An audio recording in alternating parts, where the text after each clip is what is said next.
Assalamualaikum, hai guys. Baik lagi sama aku Jihan Nabila Ayasi. Di sini aku mau membuat video pembelajaran materinya yaitu membaca dongeng.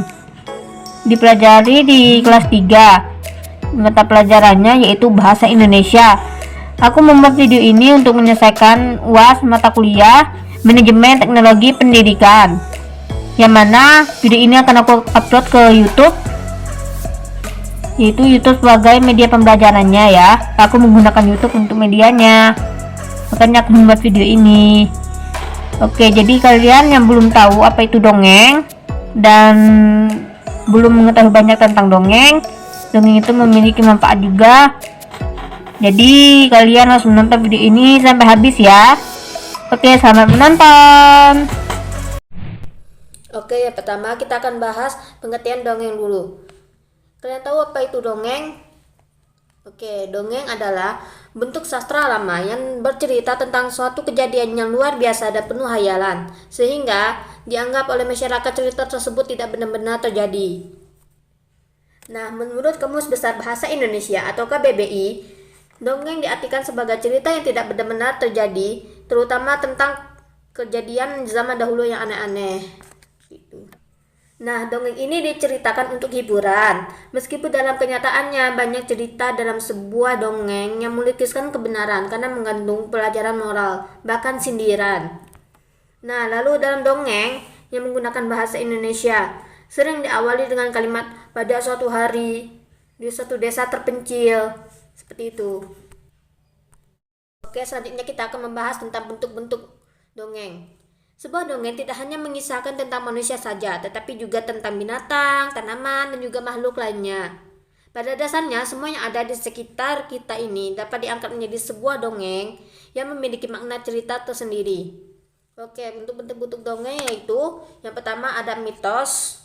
Bentuk dongeng ini menceritakan tentang kepercayaan terhadap alam gaib atau benda-benda magis dari suatu wilayah.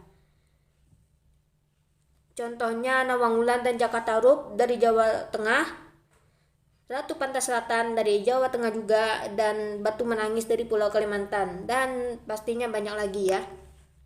Nah, yang kedua yaitu ada legenda. Nah, legenda ini biasanya mengenai riwayat atau asal-usul terjadinya suatu daerah. Nah, contohnya legenda Batu Belah Batu Bertangkup dari Sumatera Utara. Ada juga legenda Rawa Pening dan juga legenda Tangkuban Perahu yang ada di Jawa Barat. Nah, itu termasuk salah satu legenda. Yang ketiga itu ada fabel. Biasanya menceritakan mengenai kisah yang bertokoh utamakan binatang. Nah, contohnya si kancil dan buaya, kura-kura dan monyet, dan lain-lain. Dan yang keempat ada sage. Dongeng berbentuk sage ini biasanya menceritakan mengenai kisah-kisah kepahlawanan, keberanian, maupun kisah kesaktian seseorang. Contohnya Ciung Wanara, Patih Gajah Mada, dan lain-lain ya. Nah, yang terakhir, yang kelima, itu ada jenaka atau pandir. Menceritakan mengenai orang-orang yang selalu bernasib sial. Dongeng ini bersifat menghibur pendengar atau pembacanya karena kelucuan yang dilakukan oleh sang tokoh. Nah, contohnya si Kabayan dan dongeng si Pandir itu. Nah, itu untuk bentuk-bentuk dongeng. Nah, selanjutnya nilai-nilai moral dalam dongeng.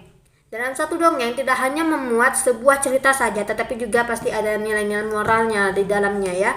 Nilai-nilai moral dalam sebuah dongeng biasanya meliputi nilai kepatuhan, nilai ketawakal, nilai keberanian, rela berkorban, jujur, adil, bijaksana, menghormati sesama, bekerja keras, kasih sayang, kerukunan, kepedulian, dan lain-lain. Pastinya nilai moralnya hal-hal yang baik pastinya ya. Untuk contoh yang baik-baik bagi ini bersifat menghibur pendengar atau pembacanya karena kelucuan yang dilakukan oleh sang tokoh. Nah, contohnya si Kabayan dan dongeng si Pandir itu. Nah, itu untuk bentuk-bentuk dongeng. Nah, selanjutnya nilai-nilai moral dalam dongeng. Dalam satu dongeng tidak hanya memuat sebuah cerita saja, tetapi juga pasti ada nilai-nilai moralnya di dalamnya ya.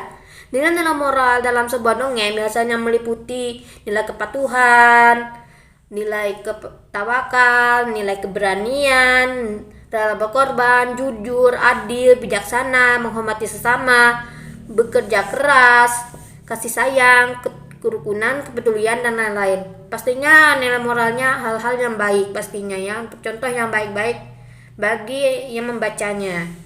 Pada umumnya, dongeng membawa misi dari penulisnya untuk mengedukasi pembaca, terutama anak-anak ya. Melalui dongeng diharapkan emosi anak dapat terkendali dan dapat meniru nilai-nilai positif yang termuat dalam dongeng tersebut. Nah, untuk yang selanjutnya, manfaat mendongeng bagi pembentukan karakter anak. Kegiatan mendongeng ini selain menyenangkan pastinya untuk anak-anak, ini juga bermanfaat untuk membentukkan karakter mereka loh. Bagaimana? Jadi menurut Priyono, kegiatan mendongeng juga mempunyai beberapa tujuan yang berguna bagi pembentukan karakter anak, yakni yang pertama, merangsang dan menumbuhkan imajinasi serta daya fantasi anak. Yang kedua, mengembangkan daya penalaran dari sikap kritis dan kreatif anak. Dan yang ketiga, mengajak anak untuk bersikap peduli terhadap nilai-nilai luhur budaya bangsa. Dan yang keempat, itu mengajak anak untuk membedakan mana perbuatan baik dan mana yang buruk.